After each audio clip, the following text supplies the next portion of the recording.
रस्त्यावर मोठमोठे खड्डे पडल्याने वाहन चालकांची तारांबळ. अपघात होऊ नये म्हणून स्थानिक कार्यकर्ते पुढे सरसावले. सार्वजनिक बांधकाम विभागाचे दुर्लक्ष. नाशिकच्या नांदगाव शहरातील छत्रपती संभाजीनगरकडे जाणाऱ्या या प्रमुख महामार्गावर नांदगाव तहसील कार्यालय, कोर्ट रोड तसेच ग्रामीण रुग्णालय आणि शाळा असल्याने मोठ्या प्रमाणावर वाहन चालक, नागरिक, विद्यार्थी ये जा करीत असतात.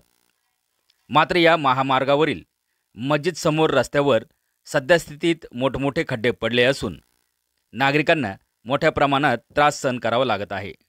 या ठिकाणी अपघात होऊ नये म्हणून स्थानिक कार्यकर्त्यांनी या खड्ड्यात दगड लावून काठी उभी करून त्याला पिशव्या बांधण्यात आल्या आहे, जेणेकरून वाहन चालकांना सुरळीत जाता येईल.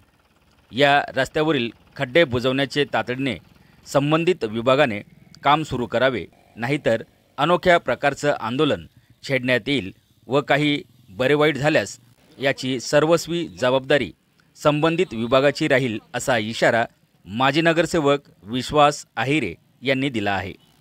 आवाज एन न्यूज मराठी, नांदगाव. आपला संभाजीनगर रोडमध्ये मोठमोठे खड्डे पडलेले आहे. प्रशासनाने इकडे दुर्लक्ष केलेलं आहे. या रस्त्याने पुढे शासकीय कार्यालय आहे, सरकारी हॉस्पिटल आहे आणि विद्यार्थ्यांची वर्दळ मोठ्या प्रमाणात चालू असते. वाहतूक इतकी जोरात असते की हा एकमेव रस्ता आहे संभाजीनगरला आहे. त्यामुळे या रस्त्याकडे का प्रशासनाचं दुर्लक्ष आहे?